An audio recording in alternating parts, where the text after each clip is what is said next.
meeting, we do have to have a couple orders, council, mayor's still in the back, sorry about that. I'm on the way. We'll need to call the council to order, and I don't think, do we have 6 planning board members yet to call planning board to order? Okay. If one more shows up, then we can call planning board to order as well. Yes, sir? All right. 12 minutes after 4 o'clock, we call council together, this time we'll be in session.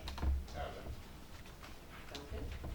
All right, so once again, welcome and thank you for being here. There's plenty of snacks and drinks in the back, so help yourself throughout the meeting. This is the 3rd workshop that we are going to have with the Joint Planning Board and Council to kind of give a general status update of the rewrite of the Unified Development Ordinance.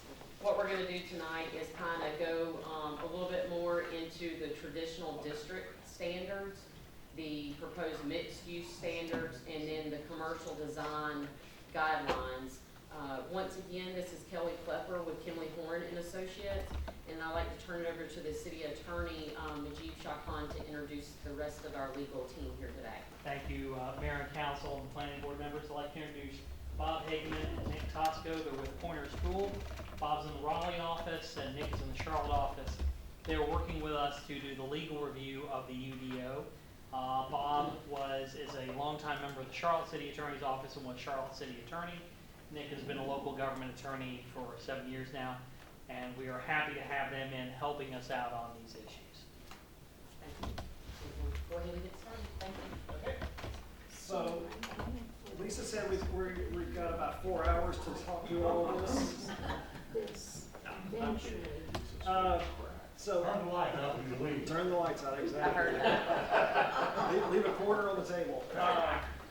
So it's always great to be back up here, I will say that. We have a lot of new information to share with you. We're still working through a lot of the ordinance itself, but we are making quite a bit of progress. I will say that what we want to try to do, much like what we've done with previous workshops, is to make this as interactive as possible. So if there is a question along the way, please stop me, ask. Because I'd rather you ask the question than, like I always say, walk out here 2 hours later and go, I have no idea what he was talking about, and forget about it after the fact.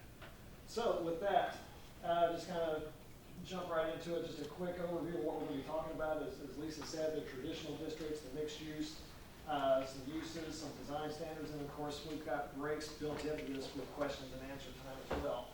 And I did remark to Lisa last time how much I love this, especially because I kept tapping it last time without really thinking about it, so I know some of the slides kept kind of moving, but so just kind of a general recap where we've been, what we've done. We came back, actually started off with a general introduction back in June of last year. We came back before you in September, and I will tell you, since we last met and what we've been talking about with the city staff is we're working to try to have everything wrapped up so that when the new statutes go into place, just the general standards, 160D, that actually takes effect January 1st of 21, that your UDO, your zoning map and everything is done, ready to go and in place by that point. Now, we're not saying that we're going to wait till December to do all of this. We are trying to stage, and we're actually working with Lisa as well as the city staff to identify kind of that quote-unquote review and adoption schedule, because there are some big pieces of this, whether it's the UDO itself as well as the zoning map. So we've got to make sure that we are scheduling accordingly, and so we'll be working with staff on that, so stay tuned. Just a kind of quick overview. I know there's some new faces, some old faces in here. When I say old, it's not anything negative, to say the least. Very correct statement. I'll say very experienced, learned folks. Just a quick overview. The existing UDO is set up in what's called your Chapter 156 of the City Code. It lines out 17 individual sections, everything from appeals to enforcement to processes, supplementary use standards, and open space, floodways, parking. So what a UDO is, that Unified Development Ordinance, it's more than just the zoning code. It's actually taking in the zoning, it's taking in the parking, the signage, subdivision and site plan standards. It's taking in a little bit of everything. So anything relating to from a land use, zoning, and a development perspective, is in your UDO, or should be for the most part. What we're talking about is actually making some modifications, not only to the form and function of your UDO, but actually starting to reorganize it a little bit. What we identified, what we talked about previously was there may have been some standards that were in, we'll say, parking in 14, in this specific section there, but there were also some language and some other components that may have been under section 10. So in some cases you had to go to, in some cases 3 sections to get the information you needed on one particular topic. So one of the things that we were working on is to actually group things by the actual category, putting it into a little bit more user-friendly format and kind of move forward. The reason that you see these is highlighted because those are the general topics we're going to be talking through tonight. So we start off with our traditional districts. Now, anytime you see a kind of a setup like this, you're going to see that that is your current standards. So the current districts that you have 4 residential districts, what's called an R40, an R20, a multifamily, and a residential manufactured home. As we talked about last time, it's not really well defined. Some of the standards are there, some of them are different places. Same thing with the commercial, and then keep in mind we have 1 industrial district. Now this is not taking into consideration your conditional districts. That's a completely separate item at this point. But what we said was, let's kind of group these a little closer to what came out of Forward Monroe, that adopted land use and transportation plan that you did a couple of years ago. So part of the charge and part of the reason we're doing certain things is because the city decided that was the vision moving forward. There are provisions in that adopted land use and transportation plan that said the city wants to do this, they want to achieve this, they want to strive to do certain things, they want to look at having X, Y, and Z. So part of it, when we start looking at those categories and those types of things coming out, kind of started leading us to say, well, if it's low density residential, let's just call it that. Because to the outside observer, if somebody says, and starts asking you as either elected or appointed official, tell me about your low, what we have as far as low density residential. Well, we have an R40. Okay, what does that mean? 40 what? 40,000 square feet per lot, 40 units per acre, or, so now, let's just call it what it is. Same thing all the way through, and you'll see that we've started. Yeah, absolutely. Yes, Are there numbers associated between RLD, RMD, and RAC? Well, actually, we are going to kind of introduce some of the density components of that tonight. Absolutely. Same thing with your commercial standards. One of the things that we talked about with staff was outside of your central business district, you had a general business district. General business was just what it said. That could be your gas station, it could be your fast food restaurant, it could be your sit-down restaurant, it could be whatever. It could be a shopping center. It could be a lot of different things. So we said, well, based on your land use plan, it said, well, why don't we try to create some transitions between, and some hierarchy between the industrial uses themselves. And then same thing with the industrial. You have a general industrial, and what we said was, well, let's break that out a little bit more, because as we keep saying, what you all already know is one size does not fit all. So let's make it more contextual. Let's make it use specific or area specific. And then we're talking about now potentially adding a couple of new districts, and we'll talk about these in just a minute. So what are the development standards? Well, basically that's what it's going to look like at the end of the day. So when we start saying, well, how are we defining building height?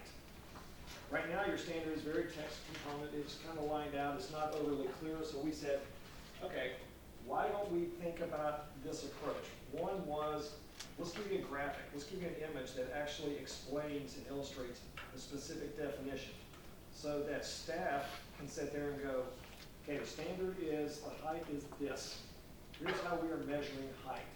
Some places will actually do it by a total amount of feet, 50 feet, 40 feet, 65 feet.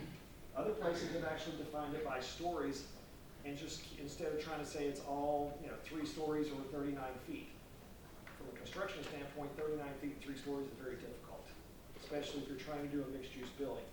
So one of the things that we've been looking at working with a lot of different communities is, let's go by stories. Let's say, the ground floor can be between this and this. Let's say the next one's can be a certain, you can still do maximum height, but at the end of the day, maybe we look at just doing something a little different. And there again, Whatever we end up adopting as a city, the graphic will reflect that. If the city says, yeah, we want a graphic to go with our text, then we update those standards. Setbacks. This is always one that gets really interesting because as soon as you start saying, well, your house or your building has to be 20 feet off of the front, where do you define the front? Well, your definition gives you a text, kind of the way to measure it. It also says you have to be, you're measuring to a certain point on the house or the structure. Then you start saying, well, is that from the property line? Is that the right of way? Is there an easement? Is there anything else? And a lot of people can get confused if you're not careful. So our recommendation was, let's clean up the definitions for setbacks, front, side, and rear. If you have corner lots, if you have interior lots, if you have double frontage, but really identify specifically what that means. Because, when we start talking about it from a code perspective, it can get very complex to the common person. It can get complex to even professionals if it's not clearly identified. And the last thing we want to do is put staff in a position where they're having to make an interpretation, and then it starts this chain of events of, well, you said this, but now you're saying this.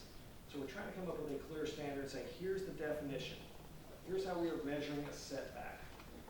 Now, when we get into our mixed-use districts, you're going to hear us kind of flip-flop a few terms, and there's a reason for that. Lot coverage. Now, typically what we're talking about when we hear lot coverage is we're talking about the non-residential uses, things like this building or a restaurant. And what we're talking about is what is that footprint of the building as it goes across the lot? How much of that lot is actually being covered by a building? So what we said is, there again, come up with a clear definition and provide that image that says, if here's the property boundary, here's the building footprint, we give you the equation, and you can figure out lot coverage at that point. Why is that important? Well, for a couple different reasons. One, from the general standards, but also from a stormwater perspective. You start talking about how much of the lot is covered by a building. The more building, the more asphalt, the more stormwater concerns you have, so you've got to start taking that into consideration. So there again, we're trying to clarify and establish, or in essence, define a standard and make it very clear. Let's talk about the residential districts. Now, I'm not going to sit here and say, oh, this is exactly what your code's going to look like, because at the end of the day, you're going to have something, once we go through a series of reviews and, of course, through the public process, that will be somewhere looking about like this. Now, and we've got a couple of actual clips of the code itself, but from a proposed standpoint is to start with the residential low density. Just like it says, it's a low density residential, maximum of 2 dwelling units per acre. One of the things we've been talking about with staff is actually making sure that the definition for density is clear, it's in the code, and everybody agrees on it at that point. I know there's been some discussion about what is applied, how it gets applied, what other communities do, and we can talk about that as much as you like, no problem whatsoever. Question, Yes, sir. what is our density per acre now, Lisa? 2 to 4 units. In a low density would be 2 to 4 units. This, actually 1 to 2 units, sorry. This would be your rural, and it goes off the land use character within the Ford Monroe plan. And this would be more your rural category, and it'd be 1 to 2 units. And everything that you're going to see from a density perspective is the maximum density. Not saying it's thou shalt be at 2 dwelling units per acre, somebody can come in at 1. Somebody can come in at something different, but they could not go above that 2. And then what we've done is actually start to apply some of the setbacks and some of the other standards. All of that in some form of a chart or a table, so it's very clear, and you're not trying to search throughout different portions of the code. So that's the low density residential. From a medium density, that's that up to 4 dwellings per acre. That's your typical residential density that you see all around the city, as well as a lot of different communities across the state. That is still considered, by a lot of standards, low density. Depending on where you are, some places will go, that's way, way high. I've actually worked in communities where they said anything above 2 is considered high density to us. It's like, Okay, probably not, but you can define it at that point. But there again, this is based off of that suburban land use character from forward Monroe. So upwards of 4 dwelling units per acre.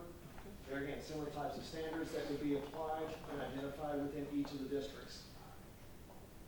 Residential high, there again, built off of that land use plan moving forward, upwards of 10 dwelling units per acre, so you automatically know that's probably some mixture of either multifamily, attached, maybe some single family, but it's at a higher density.